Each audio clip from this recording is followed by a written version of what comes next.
1000 ஆண்டுகளுக்கு முன்பு ருக்மாங்கதன் என்ற மன்னன் அயோத்தியை ஆண்டு வந்தான். அவன் மகாவிஷ்ணுவின் மீது அளவற்ற பக்தி கொண்டவன்.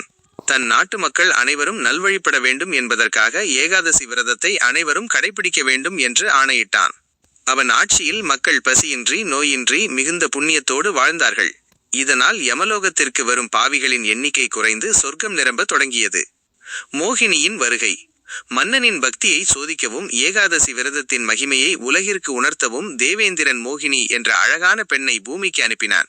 வனப்பகுதிக்கு வேட்டையாடச் சென்ற மன்னன் மோகினியின் அழகில் மயங்கி அவளை திருமணம் செய்து கொள்ள விரும்பினான். அதற்கு மோகினி ஒரு நிபந்தனை விதித்தாள். நட்சத்திரக்குறி, நான் எதை கேட்டாலும் நீங்கள் மறுக்காமல் செய்ய வேண்டும். ஒருவேளை நீங்கள் மறுத்தால் நான் உங்களை விட்டு பிரிந்து விடுவேன். நட்சத்திரக்குறி என்றாள். மன்னனும் சம்மதித்தான். அந்த பரீட்சை நாள் பல காலம் மகிழ்ச்சியாக சென்றது. ஒரு ஏகாதசி திருநாள் வந்தது. மன்னன் வழக்கம் போல விரதத்திற்கு தயாரானான். அப்போது மோகினி தடுத்தாள். மன்னரே, இன்று என்னுடன் அமர்ந்து நீங்கள் விருந்துண்ண வேண்டும். இதுவே என் கட்டளை என்றாள். மன்னன் அதிர்ந்தான். தேவி, ஏகாதசி என்பது என் உயிர் மூச்சு. அன்று என்னால் உண்ண முடியாது. வேறு என்ன கேட்டாலும் தருகிறேன் என்றான். ஆனால் மோகினி விடவில்லை. உன்னுடைய வாக்கை மீறுகிறாய்.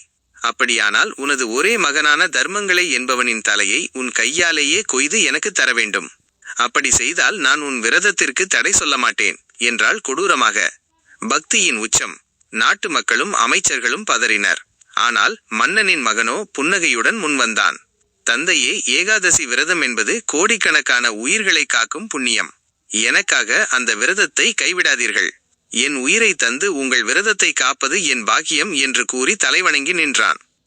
கண்ணீர் மல்க ஒரு கையில் வாளுடனும் மறு கையில் ஹரிநாமத்துடனும் மன்னன் தன் மகனை வெட்டத் துணிந்தான். மகாவிஷ்ணுவின் தரிசனம். வாள் மகனின் கழுத்தை தொடும் வேளையில் அங்கிருந்த மோகினி மறைந்தாள்.